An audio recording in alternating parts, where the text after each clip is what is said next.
ពីពណ៌ស្នាដៃសិស្សវិទ្យាសាស្ត្រនិងសហគ្រិនភាពរួមជាមួយកម្មវិធីសង្ក្រាន្តអបអរសាទរឆ្នាំថ្មីត្រូវបានរៀបចំឡើងក្នុងន័យបង្ហាញពីសមត្ថភាពសិស្សក្នុងការច្នៃប្រឌិតដើម្បីចូលរួមអបអរសាទរពិធីបុណ្យចូលឆ្នាំថ្មីប្រពៃណីជាតិខ្មែរឆ្នាំមមីអត្តស័កពុទ្ធសករាជ2570ដែលនឹងឈានចូលមកដល់នាពេលឆាប់ៗខាងមុខនេះសាលាអន្តរជាតិ USA សាខាខេត្តសៀមរាបបានរៀបចំកម្មវិធីចំនួន2ទន្ទឹមគ្នាគឺពិព័រណ៍ស្នាដៃសិស្សវិទ្យាសាស្ត្រនិងសហគ្រិនភាពនិងកម្មវិធីសង្ក្រាន្តឆ្នាំថ្មី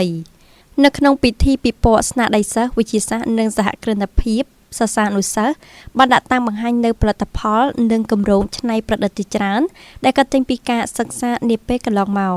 កម្មវិធីនេះរៀបចំឡើងក្នុងគោលបំណងឲ្យសាសានុសិស្សបានបង្ហាញនៅគម្រោងទាក់ទងនឹងសិល្បៈវិទ្យាសាស្ត្របច្ចេកវិទ្យាវិស្វកម្មនិងគណិតវិទ្យាដែលឆ្លុះបញ្ចាំងពីការយល់ដឹងស៊ីជម្រៅលើមេរៀនកម្មវិធីនេះក៏ជាវេទិកាដ៏សំខាន់សម្រាប់សិស្សក្នុងការរៀនធ្វើការងារជាក្រុមជំនាញដោះស្រាយបញ្ហា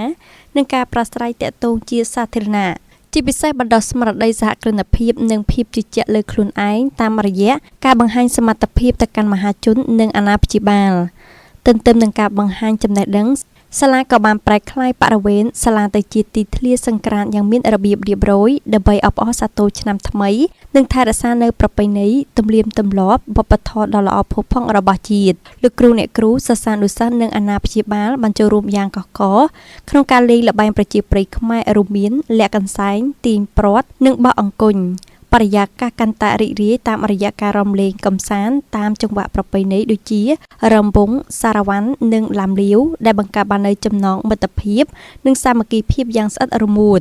អាណាព្យាបាលសិស្សបានចូលរួមក្នុងកម្មវិធីបានសម្ដែងនូវក្តីរំភើបនិងពេញចិត្តជាខ្លាំងចំពោះការរៀបចំកម្មវិធីមួយនេះពួកគាត់បានលើកឡើងថាពួកគាត់ពិតជាមានមោទនភាពដែលបានឃើញកូនៗមានសមត្ថភាពអាចបង្កើតគម្រោងវិទ្យាសាស្ត្រនិងចេះធ្វើជំនាញខ្នាតតូចដោយខ្លួនឯងបែបនេះ